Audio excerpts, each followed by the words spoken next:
Hey everyone, today I'm going to be talking about how to prioritize your time. What we're going to do today is look at 5 different categories that I use to break up my time in my business. Now these are not listed in any particular order right now. What I'm going to do today is we're going to go through each one of these and I'll show you the order that I put them in, the priority that I view my time in.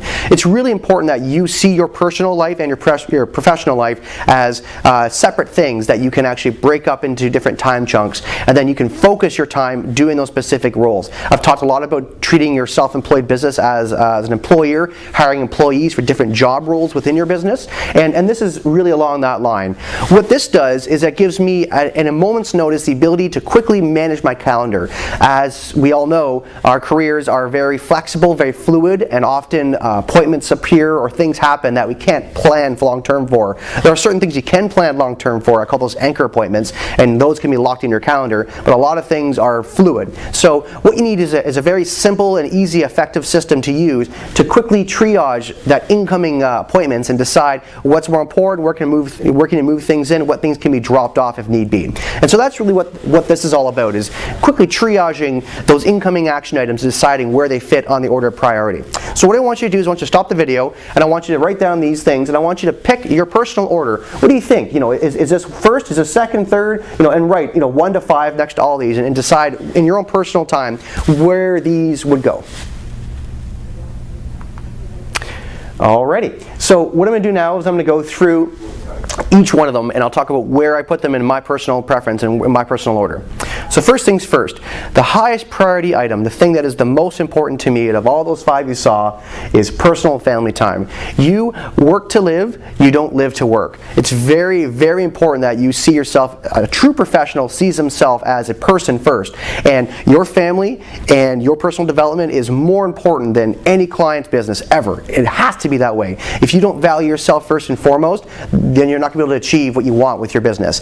That being said, as a caveat, when you are working your professional time, that is critical time, and your clients are critical. So I'm not saying you blow them off to sit on your couch and watch a TV. I'm not saying that at all. What I'm saying is that you need to book in that personal time, and the personal time you do book in first, that needs to take priority of everything else. So if you're going to your kid's game, you don't ditch it to go chase a client.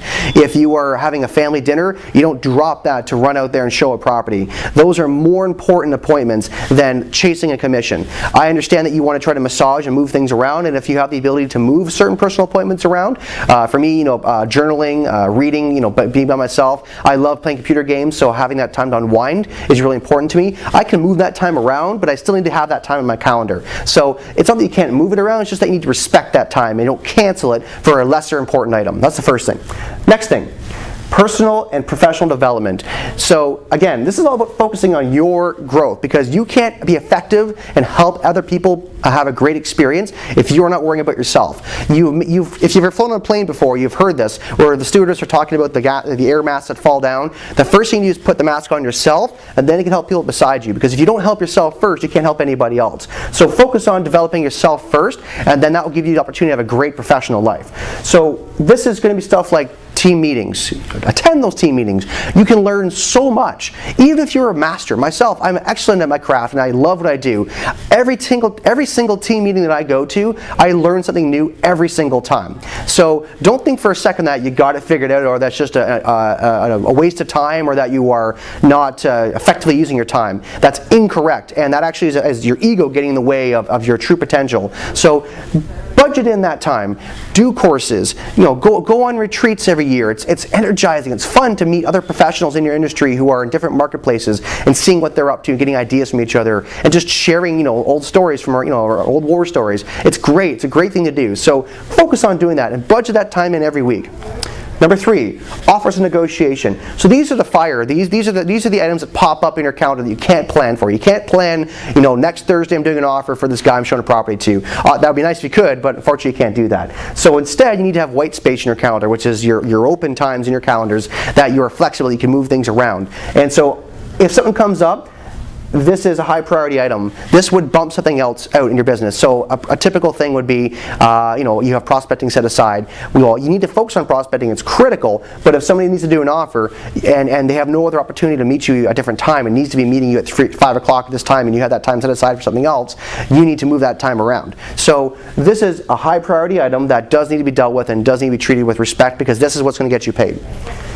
However, prospecting and marketing is critical to your business. You may spend 1 hour a day on prospecting and marketing and 7 hours a day on the customer service side of your business, and that's great, and more power to you, but that 1 hour is mission critical. If you skip that 1 hour every day, you're going to find your business slumps, or worse, you have the ups and downs, the roller coaster effect, where you're busy in the spring, you're slow in the summer, busy in the fall, slow in the winter. If you're finding your business is like that, it's because you're not prioritizing this in your business. Instead, what you're allowing to happen is you're taking the fifth, and although important, not as important as prospecting, showings in the job. So this is the customer service, and I've talked a lot about how you organize your business. You're a marketing business and you're a service business, and often people allow their service business, this is the showings, this is the, this is basically everything except for offers and negotiation, to overrule their prospecting, because it's more fun. This is more fun than doing this stuff for a lot of people. I understand, but if you don't do this stuff, you're going to burn this to, you don't have this, and then you can't have any of this. So you need to make sure that you're focusing your time wisely on prospecting and marketing. So just to give you an example what I mean by this,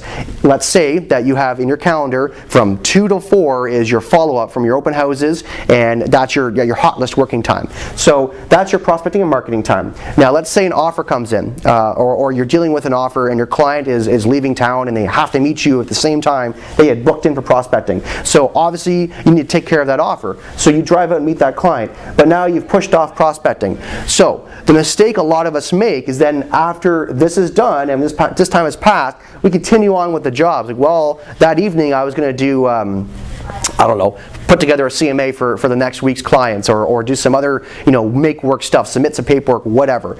And that's great. You do need to do that stuff, but not at the expense of this. If you are going to move this because of this, then this needs to be scratched, not this. That is so critical that you realize that this is a higher priority item than this. This must be checked off your list every day before you check off all these. And if you're running out of time, this is what suffers, not this. Because if you cut this out, you won't have this, and then none of this will be able to have a great time in your life. So it's very, very simple and easy to manage your time effectively if you break up every action item into your day into one of these 5 categories, slide them into your calendar, use it effectively as a tool, and then when things are thrown at you as the universe throws things at you, you need to move your time around. Another perfect example is, let's say a critical item comes up in your family. You get a phone call, your child got injured in a car accident.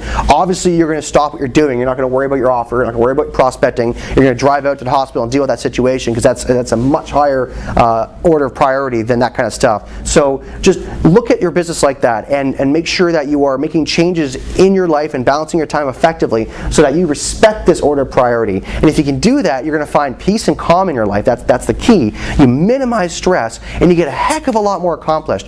The way you sell 80 homes a year is not by working 80 hours a week. It's by working 40 hours a week effectively. And by using systems like this, you can do a lot of business and have a life at the same time. That's the key.